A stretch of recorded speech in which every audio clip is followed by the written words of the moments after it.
Turn up top in the backward flop. Cabbage got the shimmy and she couldn't stop. Little red bee shook his feet. Watermelon died with the cockeyed.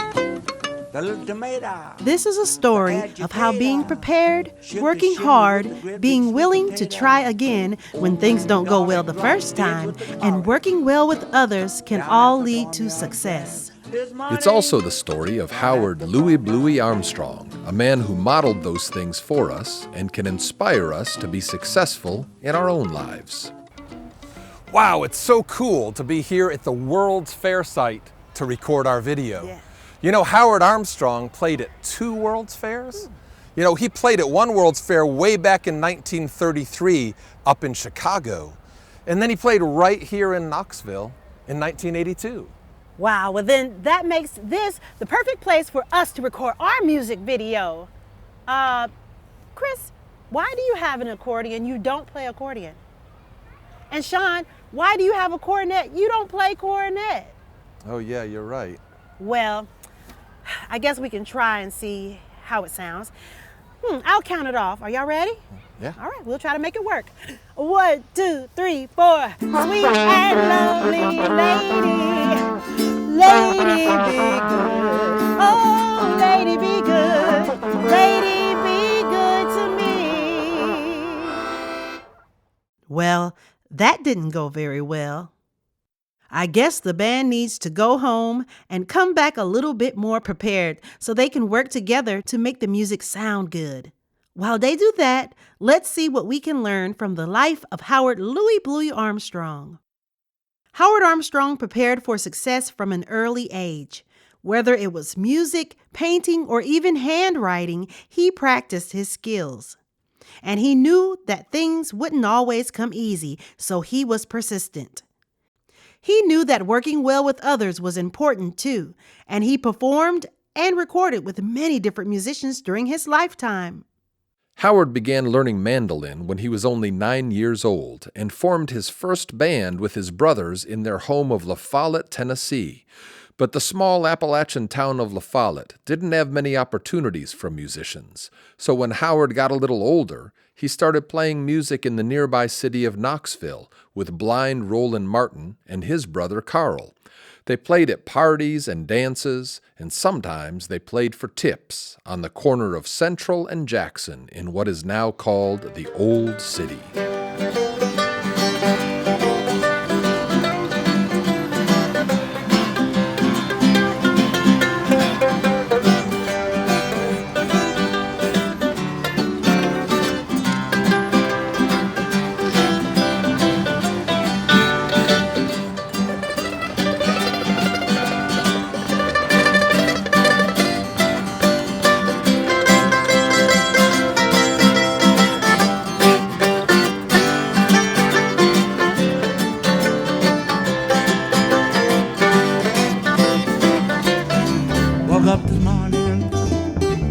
Blues around my bed, blues around my bed. Woke up this morning, blues around my bed. Went to eat my breakfast, crawling like snakes through my bread. More than 50 years before Howard recorded that song, he and his bandmates recorded 2 songs in downtown Knoxville in 1930. I'm standing in historic Market Square in Knoxville, Tennessee. In 1930, Howard and his bandmates recorded right across the street at the St. James Hotel. You see, back during that time, the technology of recording was new and expensive, so very few cities had professional recording studios. Instead, record companies would set up temporary studios in hotels and warehouses, and people from all around would come with hope of having their music put on a record.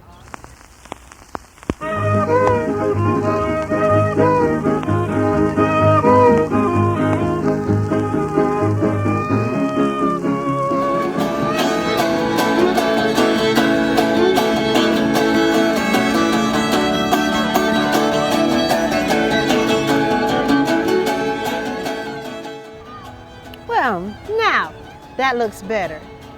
Chris, you have your guitar, and Sean, you have your mandolin. I've heard you play guitar, and I've heard you play mandolin. Now, we look like we're prepared. Let's try it again, okay? Y'all ready? I'm gonna count it off.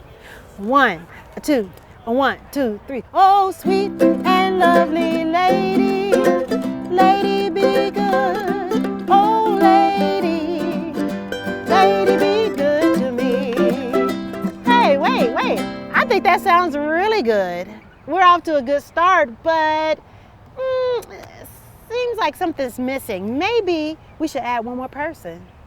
I think that's a good idea. Doesn't your husband Will play the clarinet? Yes, he does play clarinet, but a clarinet is a woodwind instrument, and we're a string band.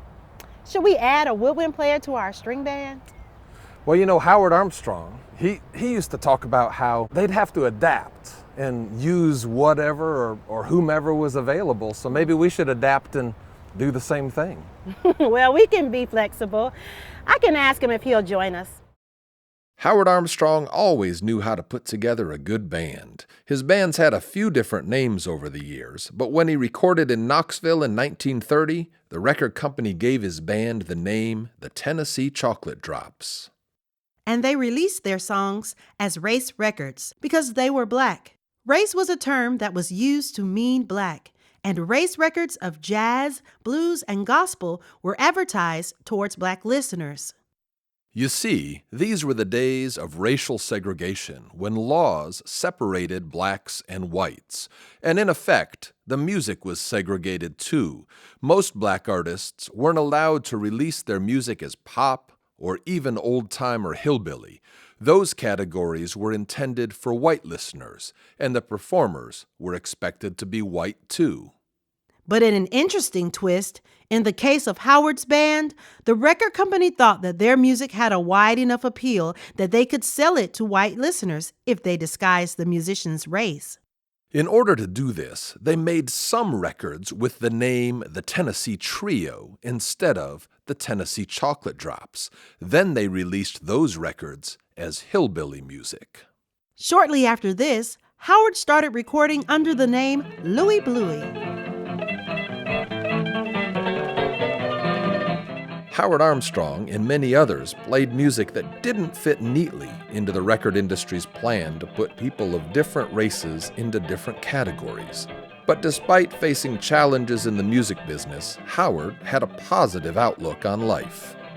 After taking a break from performing and recording to raise a family, he got back together with some of his old bandmates. He continued playing music until he was in his 90s.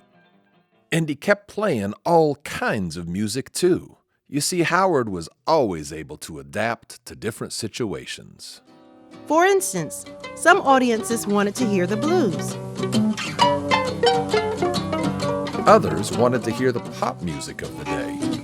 Dinah, anyone finer? State of Carolina. Still others wanted to dance the night away to the sounds of early country music. She's my curly baby. Used to sit on the back of me. She's my curly-headed baby. She's from sunny Tennessee. And when Howard and his bandmates moved to Chicago and sometimes found themselves looking for a job playing music in a neighborhood full of first-generation immigrants, he could even sing them a song in their own language. Do, listen, Miriam Harrison. Do, listen, Miriam Zin. Howard Armstrong was prepared for all kinds of situations. And he knew that if something didn't work the first time, he needed to adapt and try again. Let's see if our band has learned these lessons. Hey, Will, thanks for joining us. You know, we knew we could count on you because you've practiced your instrument so much that you're always prepared and ready to improvise. So let's do it.